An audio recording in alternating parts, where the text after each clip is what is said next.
सपनों के इस नील गगन का मैं तो एक परिंदा हूँ।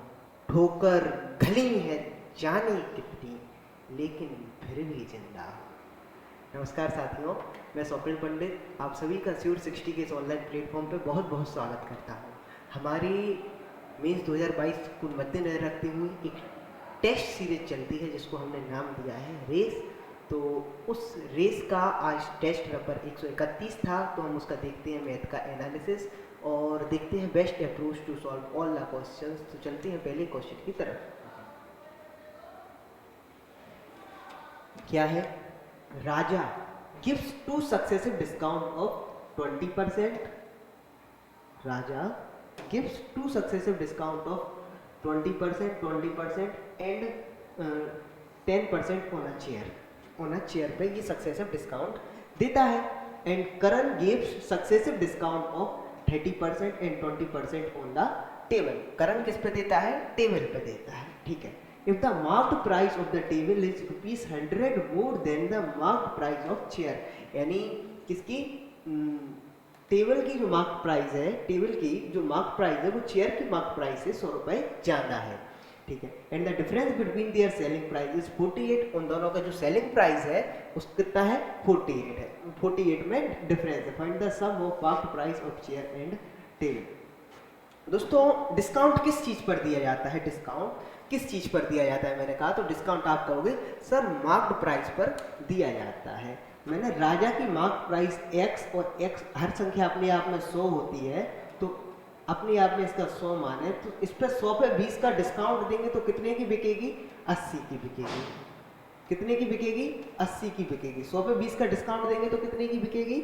80 की बिकेगी। 80 की बिकेगी। ठीक है। 100 पे 20 का हाँ, और 80 पे 20 का डिस्काउंट देंगे। 8 दूनी 16। 80 का 10% कितना हुआ? 8, और 8 दूनी 16, तो कितने की बिकेगी? 64 की बिकेगी। ठीक है, 64 की बिकेगी। अब 64 पे 10% का डिस्काउंट, 64 का 10% कितना होता है? 64 का 10% कितना होता है? 64 का 6.4। 64 में से 6.4 घटाएंगे तो कितना मिलेगा? कितना मिलेगा? 57.6। यानी ये वाली जो पहली वस्तु है x गुणा 57.6 में बेची जा रही थी। ठीक है, अगर x इसकी मार्केट प्राइस थी, और दूसरे की मार्केट प्राइस कितनी है? x plus 100। दूसरे की मार्केट प्राइस है x प्लस 100। x प्लस 100 है। ठीक है।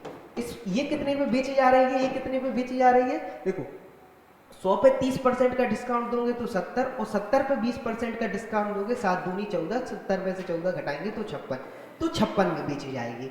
x plus 15 into 56/100 minus x into 57.6/100 बराबर कितना दिया हुआ है? 48। देखना ये किसका है?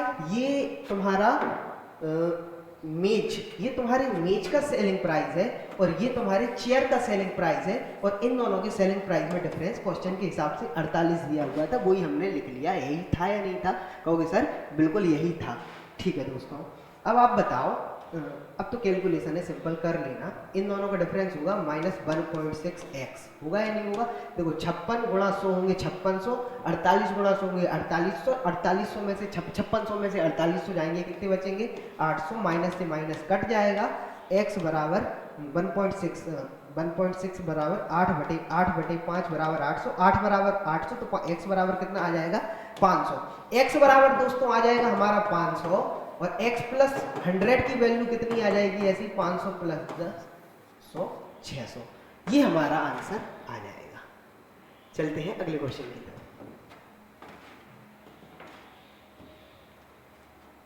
कोई गिवन फिगर है, O is the centre of circle, और क्या दिया हुआ है? DAV बराबर कितना दिया हुआ है? 110, एंड BEC बराबर भी 110 दिया हुआ है। DAV बराबर कितना दिया हुआ है? 110, और BEC बराबर कितना दिया हुआ है? ये भी 110 दिया हुआ है। दोस्तों देखना, साइक्लिक क्वाड्रिलेटरल ये फॉर्म हो रहा है, साइक्लिक क्वाड्रिलेटरल, और मैं ये वाला साइक्लिक क्वाड्रिलेटरल ना लिखूं, मैं ऐसा साइक्लिक क्वाड्रिलेटरल बना लेता हूँ। ठीक है, जिसकी बी एक के पॉइंट मान लेता हूँ, यहाँ से साइक्लिक क्वाड्रिलेटरल मैंने एक अपने हिसाब से बना लिया, बना सकते हैं। अगर ये 110 बनना है, अगर ये 110 बनना है, तो यहाँ पे कितना बनेगा? 70 डिग्री बनेगा या नहीं बनेगा? कहोगे सर बिल्कुल बनेगा, यहाँ पे 70 बताते जाना, यहाँ पे 70 बनेगा। तो BOC देखना, ये आर्क द्वारा ये आर्क द्वारा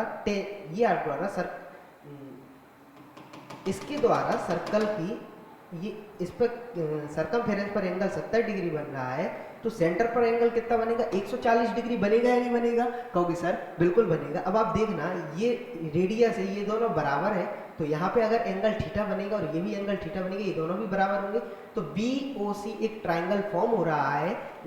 जिससे हर एक ट्राइंगल का एक 180 डिग्री होता है एंगल का, तो 140 ये है, तो 2 थीटा बराबर 40 डिग्री बचा। 180 में से 140 घटाया तो कितना बचा? 40 डिग्री। तो थीटा बराबर कितना आ जाएगा दोस्तों?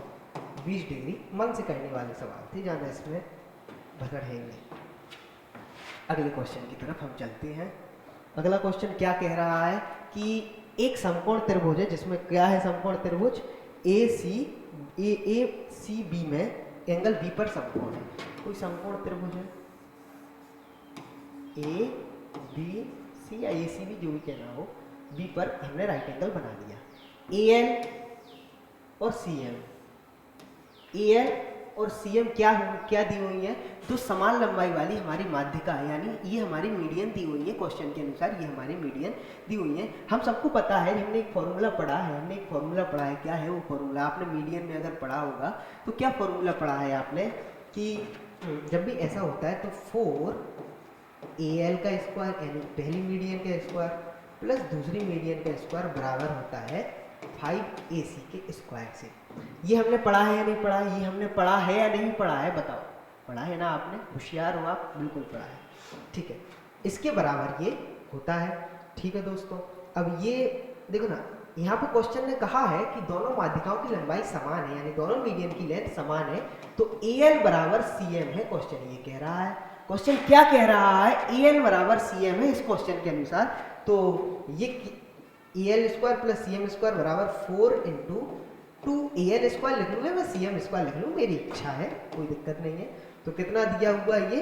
5AC square. तो AL स्क्वायर और AC स्क्वायर की वैल्यू कितनी आ जाएगी? बराबर 5 अपॉन में 8 आ जाएगी या नहीं आ जाएगी? AC square plus AL square बराबर 5 अपॉन में 8 आ जाएगी। अंडर रूट हटा देंगे तो √5 अपॉन में 2√2 आ जाएगी। शायद यही क्वेश्चन में पूछा हुआ था। ठीक है दोस्तों, चलते हैं अगले क्वेश्चन की तरफ।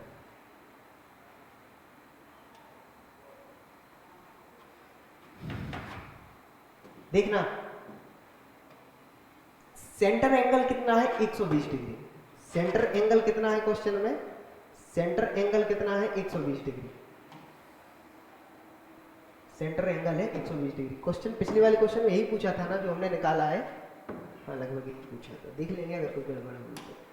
वैसे हमारी प्रोसेस सही है, कैलकुलेशन में थोड़ी बहुत दिक्कत हुई होगी और कुछ नहीं है। हाँ, सेंटर एंगल कितना है? एक जब 360 है, जब ये यहाँ पे चल क्यों नहीं रहे थे? पिछले में भी दिक्कत हो रही थी। हाँ, जब सेंटर एंगल 360 है तो रेडियस कितनी है? तो रेडियस कितनी है? 16.8। तब रेडियस कितनी है? 16.8। जब सेंटर एंगल 360 है तो रेडियस है 16.60। जब एंगल 120 होगा तो रेडियस कितनी होगी? यहाँ से निकल आएंगे या नहीं निकल आएंगे? क्वेश्चन कुछ नहीं है। 360 की वैल्यू दी हुई है आपकी 168, 16.8, और 120 की वैल्यू आप ऐसे निकाल लोगे या नहीं निकाल लोगे? 120 अपॉन में 360 इंटू 16.8, तो आ जाएगी या नहीं आ जाएगी? यानी यहाँ से जो कोण फॉर्म होगा, क्या कोण बना रहे हैं ना? हाँ, यहाँ से जो कोण फॉर्म होगा, उस कोण की रेडियस कितनी निकल के आ गई? उस कोण की जो रेडियस निकल के आ गई, वो निकल के आ गई 1/3 56 दिया 168, यानी 5.6। कोण की रेडियस कितनी निकल के आ गई? कोण की रेडियस जो कोण फॉर्म होगा, इसकी रेडियस कितनी निकल के आ गई? 5.6 इसकी रेडियस निकल के आ गई। ठीक है दोस्तों, 5.6 इसकी रेडियस निकल के आ गई। अब आप बताओ, अब आप जब हम शंकु को, जब हम सर्कल को, इस वाले पार्ट को काटेंगे, तो ये जो रेडियस है ना, ये जो रेडियस है, यहाँ का लेटरल सरफेस बन जाएगा, यानी लेटरल हाइट बन जाएगी या नहीं आ जाए? बन जाएगी, यानी तिरछी ऊंचाई बन जाएगी। यानी ये इसकी वैल्यू कितनी है? 16.8 है नहीं है इसकी वैल्यू? ये 16.8। कहोगे सर बिल्कुल इसकी वैल्यू 16.8 है। अब हमको हाइट निकालना है। अगर हमको हाइट आ गई, अगर हमारी हाइट आ गई तो हम वॉल्यूम निकालने में आसानी होगी, क्योंकि 1/3 पाई आर स्क्वायर एच हमारा वॉल्यूम का फॉर्मूला होगा जो हमें हाइट और निकालनी है। अब हाइट कैसे निकालते हैं? हाइट क्या होता है? L square minus R square करते हैं और अंडर रूट कर देते हैं। कैसे? L square minus R square ऊपर से अंडर रूट कर देते हैं तो हमारा हाइट आ जाता है, ये हमको पता है। ठीक है, अब हम क्या करेंगे, जैसे ये हमारा हाइपोटेनस, देखना आप शॉर्ट तरीके से, ये 16.8 है और ये 5.6 है। ठीक है ना? अब आप इसको काटो तो ये 1:3 में बट रहा है, 3:1 में बट रहा है, यानी हमने 56 से काटा है, 5.6 से काटा है, तो ये बाद में जब ये जो हमारा निकल के आएगा उसमें इसका मल्टीप्लाई करेंगे। अभी डिवाइड किया है, अब आगे मल्टीप्लाई करेंगे, बता रहा कैसे। तो 3:1 एक्चुअली में हमको इसका निकालना है, 3 है, 1 है, तो ये कितना होगा? पाइथागोरस थ्योरम से निकालेंगे तो ये √8 बराबर 2√2 आएगा या नहीं आएगा? कितना आएगा? ऐसे 2√2, कितना आएगा? 2√2 आएगा। कहोगे सर बिल्कुल आएगा 2√2। हमने यहाँ पे 5.6 से डिवाइड किया था, तो यहाँ पे 5.6 से मल्टीप्लाई करेंगे, यानी कितना आएगा? 11.2 आएगा या नहीं आएगा? बता, आएगा या नहीं आएगा? बिल्कुल आएगा, यही आएगा। अब बस इस फॉर्मूले में आपने मान रख देना, आपका आंसर आ जाएगा। चलते हैं अगले क्वेश्चन की तरफ।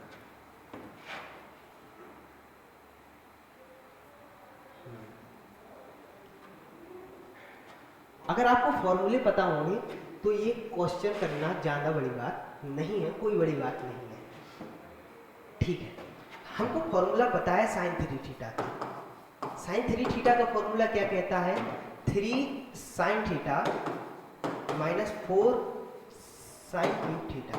यही कहता है नहीं कहता है? कहोगे सर बिल्कुल कहता है यही फॉर्मूला। तो यानी इसकी वैल्यू दी हुई है, या ये इसकी जगह में साइन 3 थीटा लिख दूं तो साइन 3 थीटा बराबर कितना हो गया? साइन 3 थीटा बराबर कितना हो गया? 1√2 साइन 1/√2 साइन 45 की वैल्यू होती है, तो 3 थीटा बराबर 45 हो गया, तो थीटा बराबर कितना हो गया? 15 डिग्री। हो गया नहीं हो गया? यहाँ से हमारी थीटा की वैल्यू निकल के आ गई। अब हमको क्या पता है, क्या पता है हमको कि ये जो फॉर्मूला लिखा हुआ है ना, आप तो एक तो बेसिक है कि इसको खोल लो, बिल्कुल मतलब साइन अपॉन कॉस कर लो, साइन अपॉन कॉस करके ऐसे भी कर सकते हो। दूसरा ये सीधा फॉर्मूला होता है tan 2 थीटा का। किसका होता है ये फॉर्मूला? tan 2 थीटा का। तो tan 2 थीटा बराबर tan 30 डिग्री बराबर कितना हो जाएगा? तुम्हारा √3 आंसर आ जाएगा। ठीक है ना? 15 दूनी 30। बढ़िया सवाल है, मतलब कंफ्यूज करने वाला सवाल था, और कुछ नहीं कह सकते। अब आपको इस सवाल पे हम देखते हैं तो क्या है। Amar takes 21 days more than Akbar and 28 days more than Anthony to complete a work. Amar क्या करता है? 28 डेज मोर देन अकबर लेता है, और मोर than Akbar and 28 days more than Anthony लेता है इस काम को करने के लिए। ठीक है, Anthony works as much as Amar. Anthony Amar जितना काम करता है, एंड अकबर अमर एंड अकबर की जितना काम करता है। ठीक, in how many days will Amar and Anthony complete the work in the whole days. ठीक है, आपने ये समझ नहीं पाए, आपने एक क्वेश्चन पहले पढ़ते होंगे। ए किसी काम को A+B द्वारा लिए गए समय से 10 दिन एक्स्ट्रा में करता है, और B उसी काम को कैलकुलेशन आप से इसलिए कितना कर लें, यहाँ पे कितना कर लें कि कैलकुलेशन ना फंसे, आपको बताने के लिए 18 कर लें। ए किसी काम को A+B द्वारा लिए गए समय से 18 घंटे अधिक में करता है, और B उसी काम को A+B द्वारा लिए गए समय से 8 घंटे अधिक में करता है। आपने पढ़ा होगा। हाँ, तो हम क्या मान लेते हैं? A+B अगर कोई काम T में कर सकते हैं तो ये T+18 में कर रहा है, और ये T+8 में कर रहा है, और T की वैल्यू निकालने के लिए 18 गुणा 8 अंडर रूट में ले लेते हैं, तो कितना आ जाता है हमारा? 12। या T की वैल्यू कितनी आ जाती है? 12। ये कब आती है? जब A+B की एफिशिएंसी की यहाँ पे बराबर है। ठीक इसी तरीके भी से इस क्वेश्चन में भी ये हो रहा है। क्या हो रहा है? Amar takes 28 days more than Akbar. 20 Amar Akbar Anthony. आपने देखी वो फिल्म? अनहोनी को होनी कर दे, होनी को अनहोनी। अमर अकबर वाली, उसमें गाना है तारीफ तेरी निकली है दिल से, है ना, सीडी वाले साईं बाबा पर ये गाना है, ठीक है। टू कंप्लीट हो, अब इसमें ये कह रहा कि अमर और अकबर जितना काम कर रहे हैं उतना एंथनी कर रहा है। आप इसको ए मानो और इसको बी मानो, क्या ये ए प्लस बी है? क्वेश्चन के अनुसार ऐसा ही है, बिल्कुल है ऐसा क्वेश्चन के अनुसार। तो ये टी है, हाँ, और ये कितने दिन? 21 दिन, और ये टी प्लस 28 है, और ये टी प्लस 7 है। देखो देखो क्वेश्चन के अनुसार इन दोनों में आप कंफ्यूज मत होना। Amar takes 21 days more than Akbar, ये 21 डेज मोर देन अकबर होगा, ठीक है। And 28 days more than Anthony, 28 days more than Anthony होगा। साथ में ये इक्वेशन में ए बी बराबर ए प्लस बी यहां से सेटिस्फाइड करा पा रहा हूं।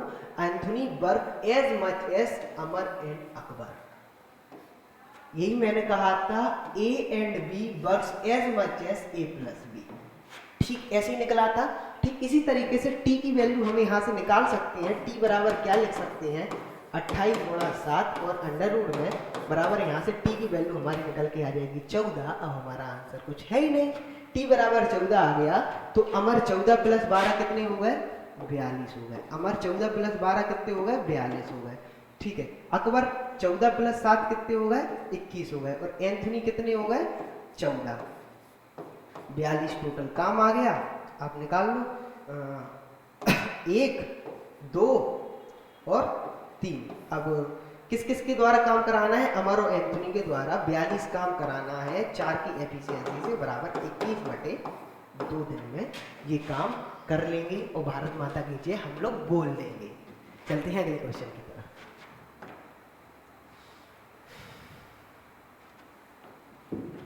ये अजम्पशन से चल सकते हैं, वैसे फिर भी बेसिक तो फिर मैं बताऊंगा ही।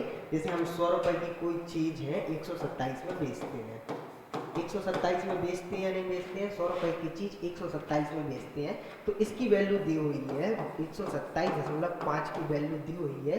कितनी दी हुई है? 1785। और 100 की वैल्यू पूछा हुआ है, आप लोग निकाल सकते हो 1400। अब मैंने ऐसे कैसे निकाला था, ये कैलकुलेशन कर लेना। मैंने कैसे निकाला? हाँ, ये लगभग 30% के बराबर होगा। मैंने 30% मान लिया क्योंकि ऑप्शन थोड़े दूर दूर है, तो 1600 तो ऑप्शन कतई नहीं हो सकता। 1300 पहुंच जाएंगे, 12 या 1500, 1500 के समथिंग है। इसी का 30% के आसपास ये निकलेगा, 30% से कम ये निकलेगा। तो ये मैंने ऐसे कर लिया, ठीक है दोस्तों। ये अजम्पशन ही चला करो मोस्टली क्वेश्चन में, मतलब बैलेंसिंग से अंदर से फील आने लगता है कि हाँ ये होगा, ये लाना है हमको। ये मत कहना सर आप बहुत फील ला रहे हैं। अमित और रमन एक साथ 23 किलोमीटर पर घंटा और 35 किलोमीटर प्रति घंटा की गति से समान दिशा में यात्रा करते हैं।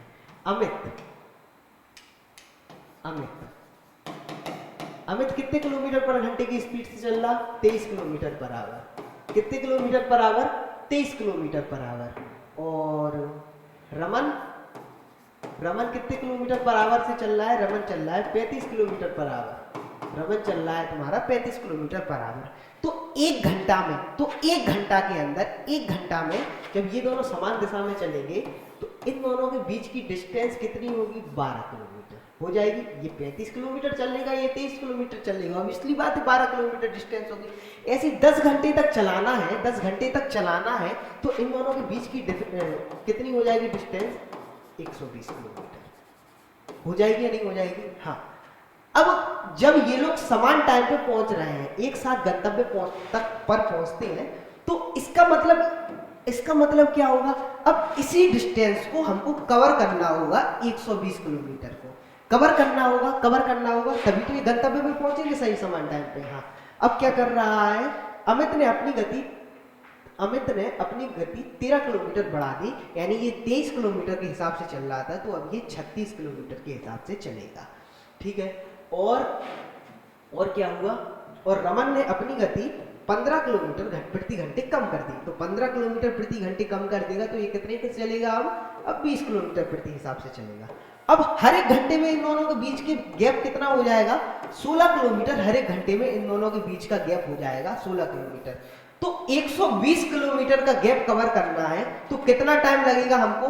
7.5 आवर्स। 16 सत्ते 112 और 16 का आधा 8, तो इतना घंटा हमको लगेगा। ठीक है भाई साहब, 10 घंटे यहाँ पे पहले लग चुके थे और 7.5 घंटे यहाँ पे लगे हैं, टोटल कितने घंटे लग गए? 17.5 आवर। क्वेश्चन में क्या पूछा होता, पूरी यात्रा कितने समय तक चली? तो 10 घंटे ऊपर लगे थे और 7 घंटे उसको कवर करने में लगे, तो टोटल 7.5 आवर लगे।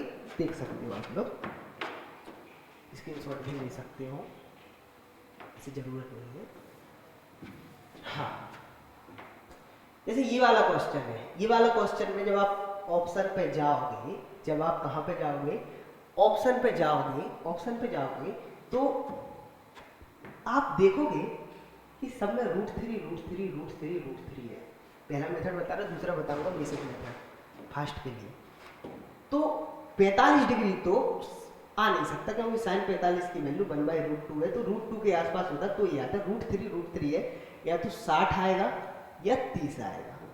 बेस्ट मेथड है ये, एक बार 60 फुट करके रख लो, 30 फुट करके रख लो, जो सेटिस्फाइड हो जाएगा आंसर है। 60 सेटिस्फाइड हो जाएगा, मुझे पता है, देखा है मैंने। दूसरा मेथड क्या है? बेसिक, वो हम चलते हैं अभी बेसिक मेथड से। बेसिक मेथड से चलने के लिए अब आप क्या करोगे? ये साइन स्क्वायर थीटा इधर ले जाओगे, फिर यहाँ पे क्या बचेगा? साइन स्क्वायर थीटा आप इधर लेगा, तो इधर क्या होगा? Cos square theta. अब साइन स्क्वायर थीटा यहाँ आ जाएगा, माइनस साइन स्क्वायर थीटा। यहाँ कितना बचा है? -2 साइन स्क्वायर थीटा प्लस के 2 बराबर 0। ये बचा हुआ है, ठीक है, ये बचा हुआ है। Cos square theta minus sine square theta बराबर क्या होता है? Cos theta. cos 2 थीटा होता है। cos 2 थीटा का एक फॉर्मूला और होता है, वो होता है 1 - 2 साइन स्क्वायर थीटा। तो वही रख दिया मैंने 1 - 2 साइन स्क्वायर थीटा, वही मैंने रख दिया माइनस के 2 साइन स्क्वायर थीटा प्लस के 2 बराबर 0। इधर कितने बचे? 3 - 4 साइन स्क्वायर थीटा बराबर 0। अब क्या आएगा? 4 साइन स्क्वायर थीटा उधर जाएंगे, इधर कितने बचेंगे? साइन स्क्वायर थीटा बराबर 3/4 स्क्वायर हटाएंगे, अंडर रूट लग जाएगा, तो √3/2। साइन थीटा में √3/2 वैल्यू होती है तुम्हारे 60 डिग्री की। अब 60 डिग्री की ही केवल हमको पुट करना है, हमारा आंसर आ जाएगा। हंसो और गाओ। ये आपकी बेसिक अप्रोच थी। 39 क्वेश्चन। ठीक है दोस्तों, अब चलते हैं, जिसको स्क्रीनशॉट लेना हो ले सकते हैं, अगले क्वेश्चन की ओर चलते हैं। 40वां, ये तो इजी है, देखना क्या क्या पॉसिबल वैल्यू है। x किसके बराबर है? इन दोनों को जब मैं बराबर करता हूं तो हो सकता है x y के बराबर हो, x y के बराबर हो, और हो सकता है ये वाली इक्वेशन y के बराबर हो और x 1/y के बराबर हो। तो कितनी वैल्यू पॉसिबल है ऐसे? y और 1/y की दो ही वैल्यू पॉसिबल है।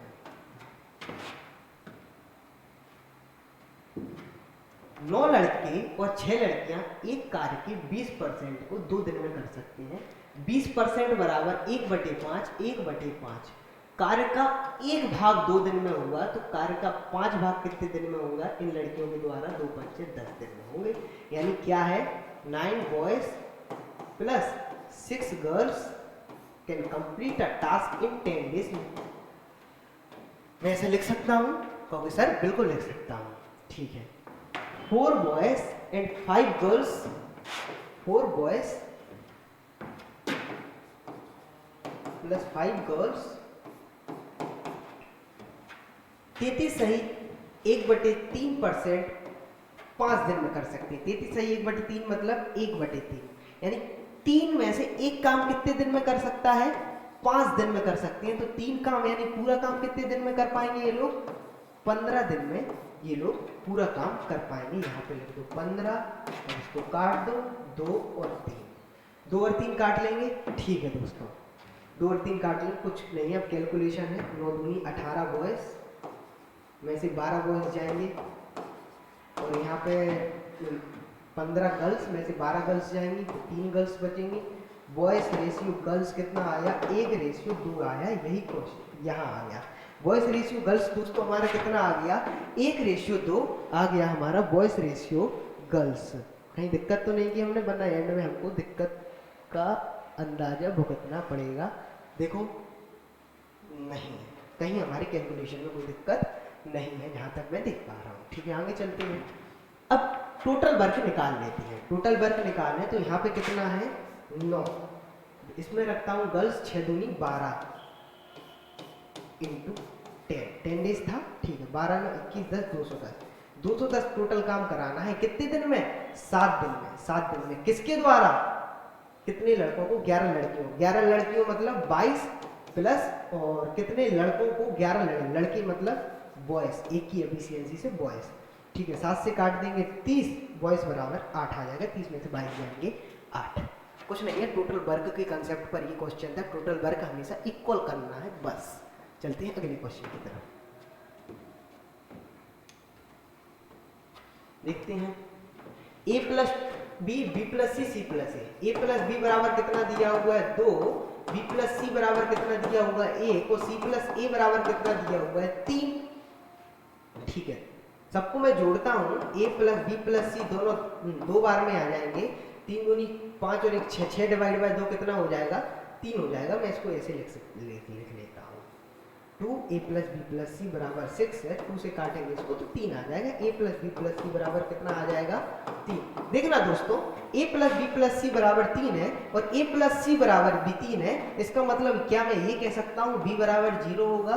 कहोगे सर आप बिल्कुल कह सकते हो कि b बराबर 0 होगा। b बराबर 0 अगर मैं यहाँ पुट करता हूँ तो a बराबर 2 आता है, b बराबर 0 यहाँ पुट करता हूँ तो c बराबर a आता है। तीनों को क्यूब पूछा है, a का क्यूब 2 का क्यूब 8, b का क्यूब 0 प्लस 8 हो गई 9, आंसर हमारा आ जाएगा।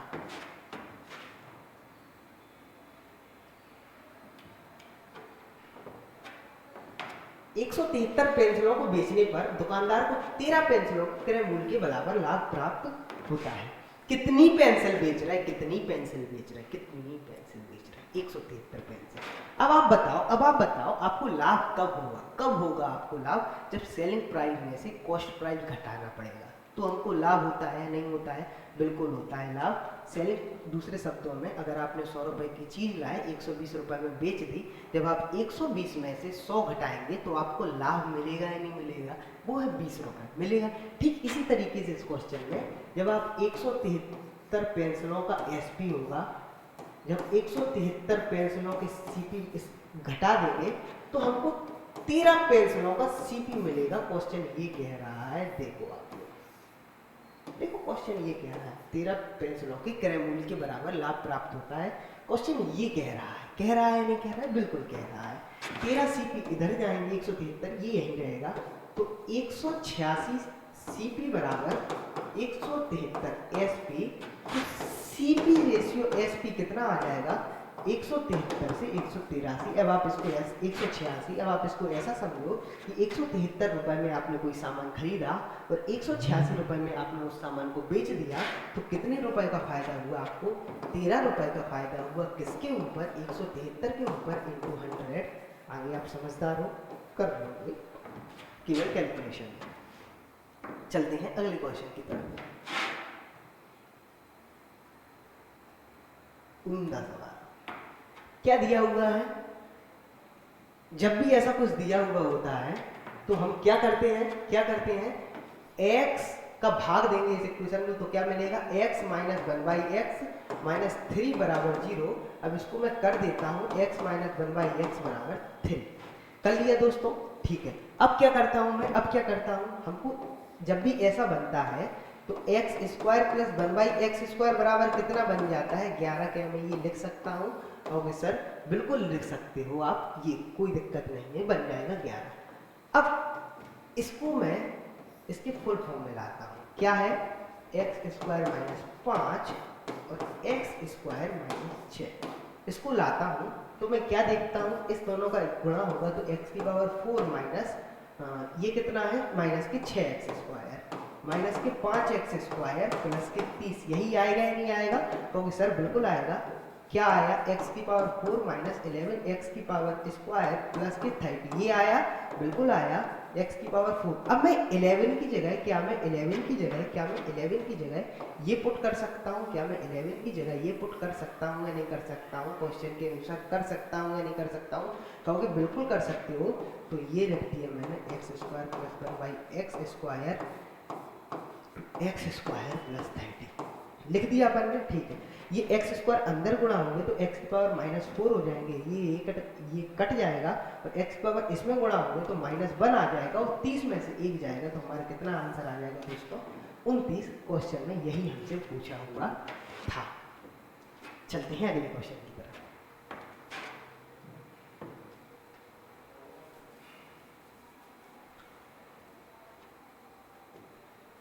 दो ट्रेनें एक समान समय पर चलना आरंभ करती हैं और एक दूसरे की ओर चलती हैं। दोनों ट्रेनें चल रही हैं एक दूसरे की ओर। आपने चलाई है ट्रेन? चलाई आपने ट्रेन? चलाओ, चला अगर रेलवे में नौकरी लोग को पाई जाता है। हाँ, तो एक दूसरे की ओर चल रहे हैं, ठीक है। हाँ, समान समय पर चलना आरंभ करती हैं और एक दूसरे की ओर चलती हैं, ठीक है। एक दूसरों के पार करने के बाद अपने गंतव्य पर क्रमशः इतने टाइम में पहुंच जाती हैं। यदि ए की चाल कितनी है तो बी की चाल कितनी पूछा हुआ है। ये कुछ नहीं होता है, एक फॉर्मूले पे काम करता है। वो क्या फॉर्मूला होता है? स्पीड ऑफ ए अपॉन में स्पीड ऑफ बी बराबर में क्या होगा? टाइम ऑफ बी अपॉन में टाइम ऑफ ए। इस फॉर्मूले पे ये पूरा सवाल काम करता है। स्पीड ऑफ ए कितना है? 234। अब स्पीड ऑफ बी हमको निकालना है। टाइम ऑफ ए कितना लगा है? 9 घंटे 36 मिनट बराबर 9 गुणा 3/5 लगा 9 गुणा 45, 48/5 ऐसे लिख सकते हो। और 11 गुणा 16/60 यानी 4/15 इसको ऐसे लिख सकते हो। बस इसको सॉल्व करना है और कुछ नहीं है क्वेश्चन में। चलते हैं अगले क्वेश्चन की तरफ। ये question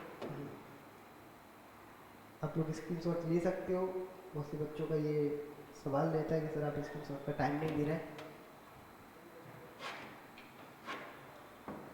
the average of 80 number is 43.5। क्या है? 18 संख्याओं का औसत। 18 संख्याओं का औसत बड़ी अच्छे से समझना, डेविएशन से करेंगे। 43.5 है। 6 नंबर जिनका औसत x है, जब इनमें ऐड किया जाता है तो सबका औसत कितना हो जाता है? 1 इंक्रीज हो जाता है। सबका औसत, the average of 80 number is find the value of x। हाँ, हर एक का इनका औसत इंक्रीज हो जाना, कितना हो जाना इंक्रीज? 44.5। अब दोस्तों आप मुझे बताना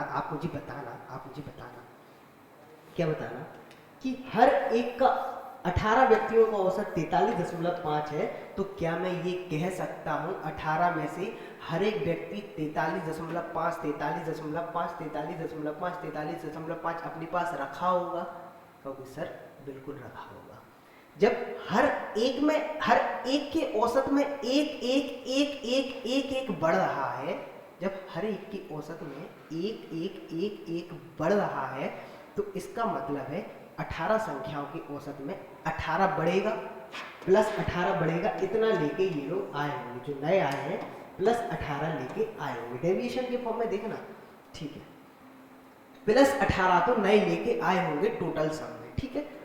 अब 6 संख्याएं हैं तो टोटल अब संख्या कितनी हो गई? 24। 24 संख्याओं का एवरेज कितना हो गया? 44.5 प्लस 18 तो लेके आए होंगे, साथ में इन 6 संख्याओं भी तो प्लस 6 जुड़ेंगे। 6 संख्या भी तो अपने आप में प्लस 6 प्लस 1 6 बार करके लाए होंगे। बताओ दोस्तों, मैं क्या कह रहा आप दूसरे भाषा में समझो। 18 संख्याओं का औसत 43.5 है और 24 संख्याओं का औसत 44.5 है। मैंने मान लिया प्लस 18 का तो आपको समझ में आया होगा, इतने बढ़ रहा है। अब ये प्लस 6 का समझ में नहीं आया होगा कुछ बच्चों को, उसको भी बताता हूँ। आप ये समझो कि 18 संख्याओं का औसत 43.5 है। मैंने यही मान लिया कि 24 संख्याओं का औसत 43.5 था। अब 24 संख्याओं का औसत कितना हो गया? 44.5। यानी मैंने क्या किया कि जो 6 नंबर और आए थे उनको मैंने 43.5 ही मान लिया नहीं मान लिया? तो हर एक में +1 हो रहा है नहीं हो रहा है? यही मैंने किया है +6, यानी +24 ये लोग लेके आए होंगे। यानी जो नए लोग आए होंगे वो कितने लेके आए होंगे? +24। पूरे इन सब के सब में +24 लेके आए होंगे। अब +24 ये लोग लिए होंगे। कितने लोग हैं? +24 कितने लोग हैं, कितने लोग में बटेगा ये +24? कद्दू कटेगा तो सब में नहीं बटेगा, यहाँ सब तो है कितने 24 लोग। कितने लोग हैं जो +24 लेके आए, कितने लोग हैं, कितने लोग जुड़ रहे हैं जो +24 लेके आए हैं प्यारे बच्चों? 6 लोग। तो 6 लोग, तो 6 चौको 24, यानी औसत में कितना इंक्रीज होगा, इन 4 बच्चों के औसत में कितना इंक्रीज होगा? आप कहोगे सर +4 का इंक्रीज होगा। पहले इनका औसत 43.4 था, अब कितना हो गया 47.4, यानी ये जो 6 संख्या आएंगे इनका औसत 47.5 रहा होगा। दूसरा, इतने तो मैंने आपको समझाने के लिए इतना टाइम ले लिया। क्या करना है आपको? सीधा सीधा आपने देखा कि प्लस के 18 और प्लस के 6 बढ़ेंगे, यहाँ से प्लस के 18 बढ़ रहे हैं, यहाँ से प्लस के 6 बढ़ेंगे, प्लस के 24 बढ़ रहे हैं। कौन लेके आएंगे प्लस के 24? ये 6 लोग लेके आए होंगे। 4 43.5 + 4 47.5 हमारा आंसर आता। चलते हैं अगले क्वेश्चन।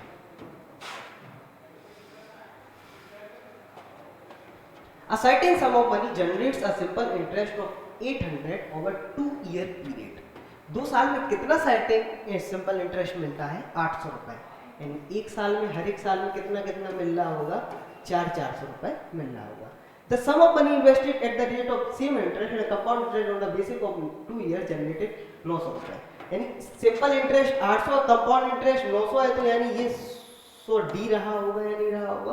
ओके सर, बिल्कुल रहा होगा। रेट हमसे पूछा है, अगर नहीं मूलधन पूछा होगा तो रेट कितने लग रहे हैं यहाँ पे? 100 से 400 पे कितना, 400 पे कितना मिला? 400 पे कितना ब्याज मिला? 100 रुपए ब्याज मिला। 400 पे कितना रुपए ब्याज मिला? 100 रुपए ब्याज मिला। यानी 25% की रेट है। कितनी रेट है? 25%। 25% मतलब अगर ये 4 है तो ये 1 होगा। ठीक इसी तरीके से मूलधन और इसमें ये होगा, अगर ये 4 है तो ये 1 होगा। 1 की वैल्यू 400 है तो 4 की वैल्यू कितनी होगी? 1600। 3 मेथड है, अब पता होगा। चलते हैं अगले क्वेश्चन की तरफ।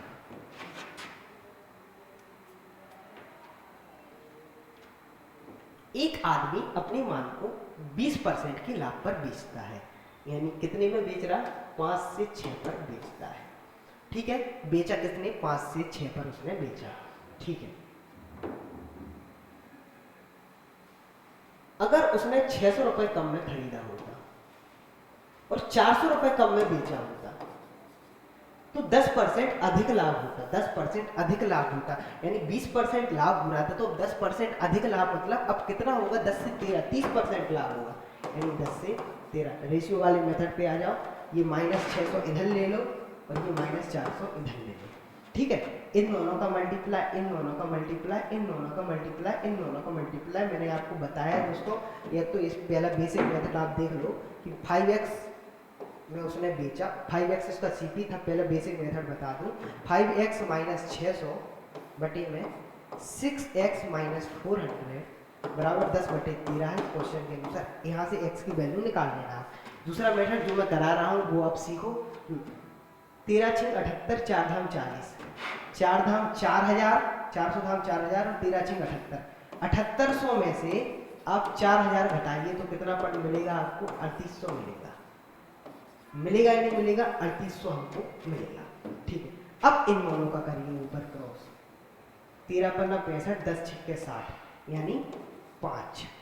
13 × 65, 65, 10 × 6 = 60, 65 में से 60 जाएंगे, कितने बचेंगे? 5 बचेंगे। तो 5 की वैल्यू कितनी निकल के आ गई? 3800। और किसकी वैल्यू पूछा है? प्रारंभिक लागत मूल्य, यानी प्रारंभिक सीपी कितना है? 5। 5 की वैल्यू हमसे पूछा हुआ है, कितनी है हमारी? 3800। ये आया। चलते हैं अगले क्वेश्चन की तरफ।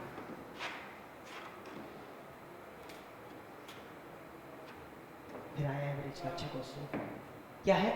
एक समूह के छात्रों की निश्चित संख्या, औसत वजन 72 केजी है। 72 केजी है n नंबर का। ठीक है, 8 केजी 78 किलोग्राम के औसत वजन वाले 10 छात्र चले जाते हैं। 10 छात्र चले जाते हैं। कितने छात्र हैं? 10। ये जा रहे हैं, bye bye, tata tata bye bye, खत्म। ठीक है, जा रहा है। तो इनके जाने से क्या होगा? आप मुझे बात बताओ। इनके जाने से एवरेज वेट घटेगा या बढ़ेगा? बिल्कुल कहोगे सर, बिल्कुल घटेगा इनके जाने से एवरेज वेट। कितना लेके जा रहा है हर एक आदमी? 6 लेके जा रहा, तो 10 आदमी कितना लेके जाएंगे, 6 गुणा 10 यानी -60 ये लोग वेट लेके जाएंगे या नहीं जाएंगे, पूरे वेट में से कहोगे जाएंगे, ठीक है। और 80 केजी की औसत वजन वाले 4 छात्र समूह में शामिल हो जाते हैं। 4 छात्र, कितना है औसत वजन 80, ठीक है।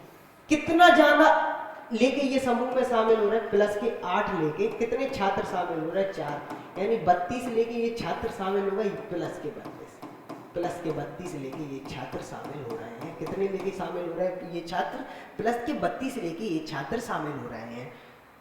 तो अब आप बताओ डेविएशन से अगर चलते हैं हम, तो माइनस के 60 और प्लस के 32 हो रहा है, हाँ, यानी कितना आया हमारा माइनस के 28, यानी ओवरऑल एवरेज में हमारा कितना कम होगा, माइनस के 28 कम होगा, माइनस के 28 कम होगा। अब ये माइनस के 28 किसमें बटेगा, अब ये माइनस के 28 किसमें बटेगा, जो बचे हुए होंगे उनमें ही बटेगा।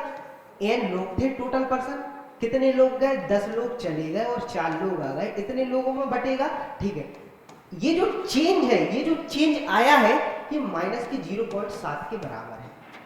समूह के औसत वजन में 0.7 किलोग्राम कम हो जाता है, माइनस के 0.7 की ये बराबर है बराबर या नहीं है, कहोगे सर बिल्कुल बराबर है, ठीक है। 7 की बिंदी से बिंदी आ जाएगी, माइनस से माइनस कट गया, 7 कम 7 7 चौको 28, 10 चौको 40, 40 बराबर n - 6, n बराबर 46। तो क्या पूछा है, समूह के शुरू में छात्रों की संख्या कितनी थी, 40 और 6 46। मैंने कुछ नहीं किया दोस्तों, यहाँ से हमको लाए हैं हमारे -60 प्लस के 32 बराबर, यहाँ पे आ गया हमारा क्वेश्चन में, जल्दी जल्दी अगर कम करते तो 28 बराबर n - 6 बराबर 7/10, 7 चौको 28, 10 चौको 40, n बराबर 46। मात्र हम 10 सेकंड में इस सवाल का आंसर निकाल सकते थे। चलते हैं अगले क्वेश्चन की तरफ।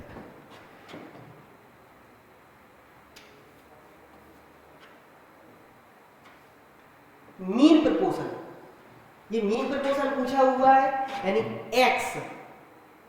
x बराबर क्या होगा,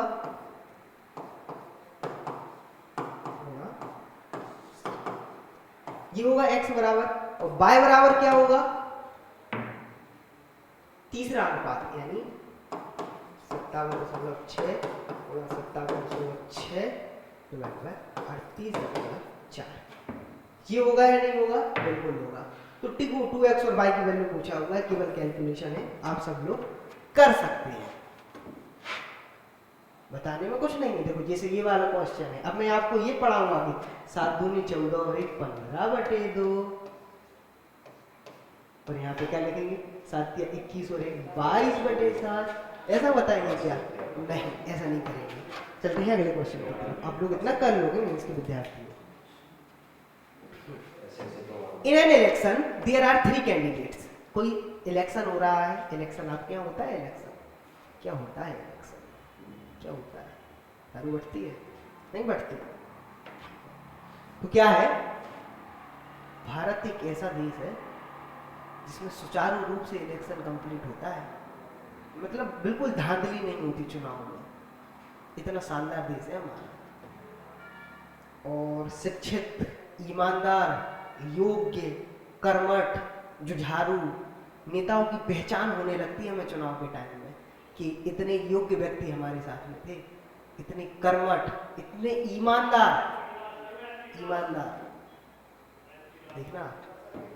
हाँ, तो election there are 3 candidate A B C 3 candidate है, मान लो 100 टोटल वोट है, ठीक है।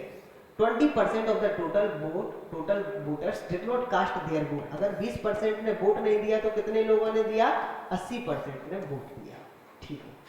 40% of remaining voter cast their vote to A, 40%, अब 3 लोगों में बटेंगे ये वोट ए बी सी में, 40% of the remaining voter vote cast vote their A. 8 का 10% कितना होता है, 8 का 10% होता है 10, 8, 80 का 10% होता है 8, और 40% कितना होगा, 8 चौको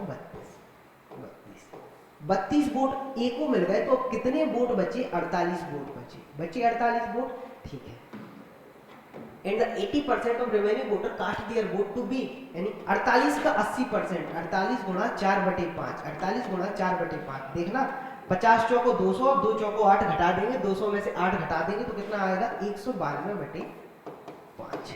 ठीक है, अब मैंने आपको बताया था किसी संख्या से अगर हमको 5 को डिवाइड देना है तो आप 5 का डिवाइड मत दो संख्या में, उस संख्या में 2 का मल्टीप्लाई करें।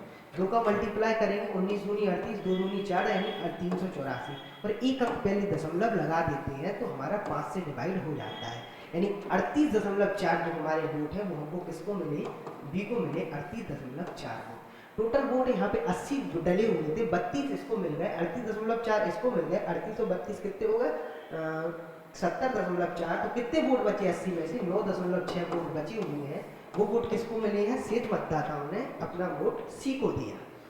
बी और ए द्वारा प्राप्त मतदाताओं के बीच का अंतर 4800 वोट है, यानी इन दोनों के बीच का डिफरेंस हमारे हिसाब से कितना है, हमारे हिसाब से इन दोनों के बीच का डिफरेंस है 6.4, और 6.4 की वैल्यू कितनी है 4800, और 9.6 की वैल्यू पूछा हुआ है। 6.4 और 9.6 को अगर मैं देखता हूँ ये लोग 2:3 में है, 2 की वैल्यू 4800 है तो 3 की वैल्यू 7200।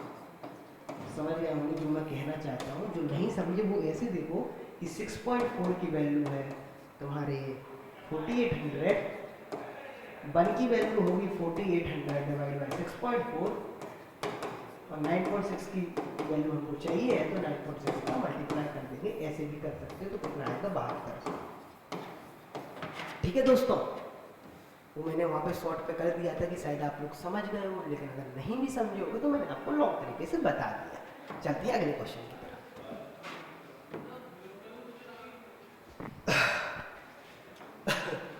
ये वाली क्वेश्चन है, कंपनी में कर्मचारियों की कुल संख्या 585 थी, 585 थी। जब भी इसमें कुछ ना आए ना, कुछ ना आए तो क्या करे कि जो जो दिया हुआ है वैसा बांट दिया करे।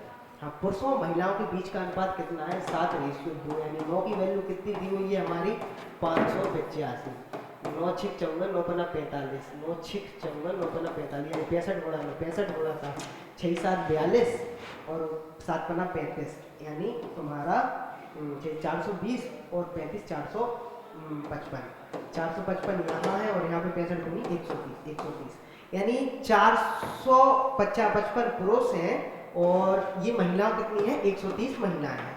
29 दिन बाद 65 पुरुष कंपनी में शामिल हुए और कुछ महिलाओं ने कंपनी छोड़ दी, तो पुरुष और महिलाओं के बीच में अनुपात कितना, हाँ इसमें 65 पुरुष और अगर हम शामिल करेंगे तो कितनी हो जाएंगी पुरुषों की संख्या 520 है। तो अब इस अगर रेशियो में देखें तो ये 26 की वैल्यू होगी, नए रेशियो में 26 की वैल्यू 520 है, यानी गुणा 20 चल रहा है, तो 5 की वैल्यू 5 गुणा 20 कितने होंगे 100 होंगे। यहाँ पे महिलाओं की जो बाद में वैल्यू बची वो कितनी बची 100 बची, यानी पहले महिला 130 थी अब महिला 100 बची, तो कितनी महिला कम हुई, कितनी महिला कम हुई आप मुझे बताइए, 30 महिलाएं कम हुई। चलते हैं अगले क्वेश्चन की तरफ।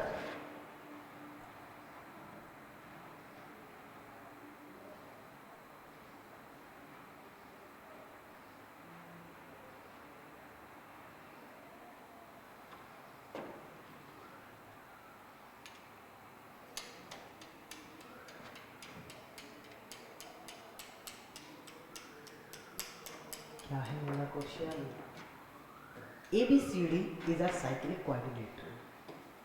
ABCD को एक साइक्लिक कोऑर्डिनेटर है, ABCD कोई एक साइक्लिक कोऑर्डिनेटर है। अब क्या हो रहा है, sides AB and DC, side AB and DC meet when produce to meet point E पर ये मिल रहे हैं, and side BC and AD, BC and AD को जब मिलाया जा रहा है तो ये किस पर मिल रही है, F पर मिल रही है। ठीक है, BFA बराबर कितना है 60 और AED बराबर कितना है 30। ABC का हमको मेजर करना है। ठीक है, अगर मैं इसको x मानूं और इसको y मानूं तो x प्लस y बराबर कितना हो जाएगा, ट्राइंगल के तीनों एंगल का सम, इस वाले ट्राइंगल में देखो ADE में ट्राइंगल के तीनों एंगल का सम 180 डिग्री होता है, 30 डिग्री यहाँ से चला जाएगा तो x प्लस y बराबर 150 बचेगा या नहीं बचेगा, कहोगे सर बिल्कुल बचेगा। ये y है, ये साइक्लिक कोऑर्डिनेटर बन रहा है तो ये 180 डिग्री माइनस y है, कहोगे सर बिल्कुल है। तो मैं ऐसा भी लिख सकता हूँ x plus 180 degree minus y। इस वाले ट्राइंगल में देखना, ठीक है, इस वाले ट्राइंगल में देखना BF ए एफ बी में देखना आप कि ट्राइंगल के तीनों एंगल का सम 180 डिग्री होता है, 180 डिग्री होता है ट्राइंगल के तीनों एंगल का सम, जिसमें एक अगर 60 है तो इन दोनों का सम पूछा हुआ है, तो 60 180 में से घटा देंगे तो इन दोनों का सम 120 आएगा या नहीं आएगा? तो सर बिल्कुल आएगा। बाय से बाय कट गया, 2x बराबर कितना आ गया? 2x बराबर कितना आ गया? x plus by 180 degree minus by 120 170 100 गड़बड़ की क्या? नहीं की गड़बड़, चलो जो होगा देखा जाएगा। हाँ तो ये इस साइड जाएंगे, 270 हुए, 270 में से 180 जाएंगे तो कितने बचेंगे? 90। x बराबर आ जाएगा 45। x बराबर आया हमारा 45, x बराबर 45 आया, x बराबर 45 30 75, तो यहाँ पे कितना आ जाएगा? 75 10 95 75, हाँ 105। यहाँ पे कितना बचेगा? 105 बचेगा। अब हमको देखते हैं, ये आप अलग से बना लो ट्राइग्राम, थोड़ा ऐसा देखना। अब ये है थोड़ा, ये 45 आ गया a बराबर, ये हमारा आ गया तुम्हारा 105, और ये एंगल हमसे पूछा हुआ है, ये साइक्लिक क्वाड्रिलेटरल है। इन दोनों ट्राइंगल का एंगल का सम होता है जो 180 डिग्री होता है, ये 105 है, तो ये कितना बचेगा? 75 डिग्री, और यही हमारा आंसर है।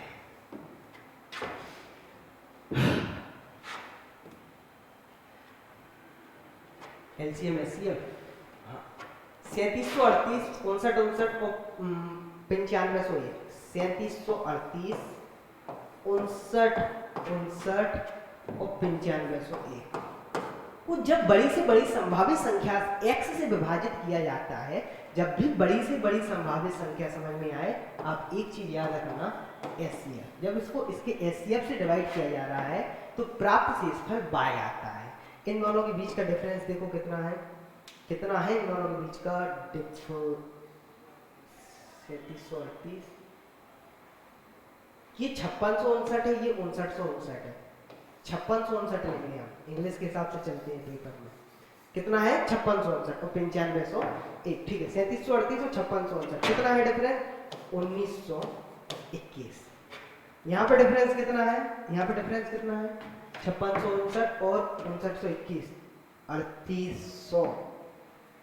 56 और 38 देखो कहाँ तक पहुंच गए हम? 9400 तक पहुंच गए, और 59 और 40 99 और 2 101, यानी 3842। कितना है? 3842, 3842 है। हाँ 1921 और 3842 का जो एचसीएफ होगा वो कितना आएगा हमारा? 1921। यानी हमारा एचसीएफ कितना आ गया? हमारा एचसीएफ कितना आ गया? एचसीएफ, एचसीएफ कितना आ गया? 1921। एचसीएफ आ गया 1921। जब 1921 को किस में डिवाइड करें? इसमें दे लो, इसमें दे लो, या इसमें जिसमें भी मनो उसमें डिवाइड कर लो। 3738 में जब हम 1921 से डिवाइड करते हैं, देखो पूरा डिवाइड कब जाता है? जब 3842 होता है तो पूरा डिवाइड चला जाता है, यानी कम होगा। हाँ कितना कम होगा? कितना शेषफल बचेगा? देखो 42 यहाँ से शेष बच रहा है और 62 यहाँ से, 62 प्लस 42 शेष बचेंगे 4 और 6 4 1921 में से इतना घटाना पड़ेगा तो हमारा उतना शेष बचेगा 104। 1900 इसमें से इतना घटाएंगे 104, यानी 1817 हमारा शेषफल बचेगा। 1817 हमारा क्या बचेगा? शेषफल बचेगा। और किसकी? ये शेषफल क्या है? बाय। और x की वैल्यू कितनी आई थी हमारी? 1921। 1921 और इन दोनों का सम पूछा हुआ है 7 और 1 8, यूनिट डिजिट 8 चाहिए, यूनिट डिजिट 8 केवल इसमें है, तो यही हमारा आंसर हुआ। चलते हैं अगले क्वेश्चन की तरफ। आपकी क्लास कितने? 2-5 मिनट की और है बस, ठीक है। दीपक सर लेंगे ना? हाँ तो चलते हैं दोस्तों अगले क्वेश्चन की तरफ। हाँ कोई शंक्वाकार बर्तन है जिसमें आधार की आंतरिक त्रिज्या कितनी है? 18 सेंटीमीटर, और ऊंचाई कितनी है? 60 centimetre. A conical vessel contain internal base of radius 18 centimeter and height 16 centimeter is full of liquid. The entire liquid of the vessel is emptied into a cylindrical vessel with the internal radius of 15 centimeter. The height of the liquid rise in the cylindrical vessel is कुछ नहीं है। देखो जब भी किसी एक चीज से निकाला जाए, किसी दूसरी चीज में डाला जाए, इसको निकाल के इसमें डाल दिया जा रहा है सिलेंड्रिकल वेसल में, ठीक है। तो हम वॉल्यूम पर काम करते हैं। इसका वॉल्यूम कितना होगा 1/3 पाई आर स्क्वायर, यानी किसका आर स्क्वायर यानी 18 गुणा 18 इंटू 60 एच। ठीक, कॉनिकल बेसल का सिलेंड्रिकल का क्या होगा पाई आर स्क्वायर एच। आर का वैल्यू कितनी है 15 गुणा 15 और एच की वैल्यू यहाँ से आ जाएगा, वही हमसे पूछा हुआ है। कैलकुलेशन आप लोग कर लेना, 15 एकम 15 15 छक्को 60, अब देख लेना जो भी आ जाए कैलकुलेशन में। ठीक है, देखो आंसर पॉइंट में आएगा क्योंकि यहाँ पे 5 और 5 किसी का मल्टीपल नहीं है। 18 छक्का 108 और 4 432, 432 डिवाइड बाय 15। ठीक है, 15 से अगर मैं 30 बार में डिवाइड करूंगा तो कितना आएगा 450। 450 से थोड़ा कम पॉइंट में यानी 28.8 ही हमारा आंसर पॉसिबल है। चलते हैं अगले क्वेश्चन की तरफ। बेहतरीन सवाल है। क्या दिया हुआ है ए की स्क्वायर प्लस 8 बराबर 4 दिया हुआ है। देन फाइंड द वैल्यू, हमसे किसकी वैल्यू फाइंड करने को कहा गया है, इसकी वैल्यू हमसे पूछा हुआ है। एक बार आप करके देखो, सोचो क्या कर सकते हैं हम इसमें क्या बटे बटे में लाके कर रहे हो, क्या उससे हो रहा है? बिल्कुल नहीं हो रहा है। पहले आप क्या करते थे हम लोग, पहला मेथड क्या होता है जब भी ऐसा कुछ देखते हैं कि बटे में ए करते हैं तो उससे हमारा नहीं हो रहा है। फिर देखते हैं क्या और क्या कर सकते हैं हम इसमें, और क्या कर सकते हैं। फिर दूसरा मेथड आता है आपका वो वाला कि आप इसमें दो तरीके से इक्वेशन बना लीजिए। कैसे इक्वेशन बना लीजिए कि ए स्क्वायर प्लस 8 आपको दिया हुआ है 4a। अब इस दोनों साइड मैंने स्क्वायर कर दिया, स्क्वायरिंग बोथ साइड। तो पहली इक्वेशन क्या बनेगी, ए की पावर 4 प्लस 8 गुणा 8 64 प्लस 16a स्क्वायर बराबर में क्या दिया हुआ है 16a स्क्वायर। ए स्क्वायर से ए स्क्वायर कट जाएंगे यानी ए की पावर 4 बराबर कितना आ गया 64। ये आ गई हमारी पहली इक्वेशन। ये हमारी दोस्तों कैसी इक्वेशन बन के आ गई, ये हमारी पहली इक्वेशन बन के आ गई। ठीक है, अब आप क्या करो, ए स्क्वायर की वैल्यू अलग कर लो। ए स्क्वायर बराबर उसी इक्वेशन में चलते हैं तो ये 8 इस साइड जाएगा तो कितना होगा 4a माइनस 8 होगा या नहीं होगा? कहोगे सर बिल्कुल होगा। दिख नहीं रहा क्या मुझे? मैं तो देख ही नहीं रहा, मेरे सूर्य में तो पूरा दिख रहा हूँ। नहीं दिख रहा? ठीक है, हाँ ठीक है, दिखना चाहिए यार, फोटो वगैरह कैमरा में आना चाहिए, है ना? सही है। हाँ, तो ए स्क्वायर बराबर कितना होगा, 4 का कॉमन ले लूंगा तो कितना आएगा a माइनस 2 आएगा। बता रहा मैंने अभी क्यों किया। ए स्क्वायर डिवाइड बाय 4 बराबर क्या आ गया a माइनस 2 हमारा आ गया। ठीक है दोस्तों, चलते हैं यहाँ पे। तो अगर मैं इस इक्वेशन में अपनी जो वैल्यू, क्या किसकी वैल्यू पूछा है, a की पावर 4 माइनस a की power 3 plus 2a square plus 10, इसकी वैल्यू हमसे पूछा हुआ है। अब हम क्या करते हैं, a की पावर 4 की वैल्यू हमारी कितनी आई थी माइनस के 64। अब यहाँ से मैं a का कॉमन निकालता हूँ, तो यहाँ पे कितना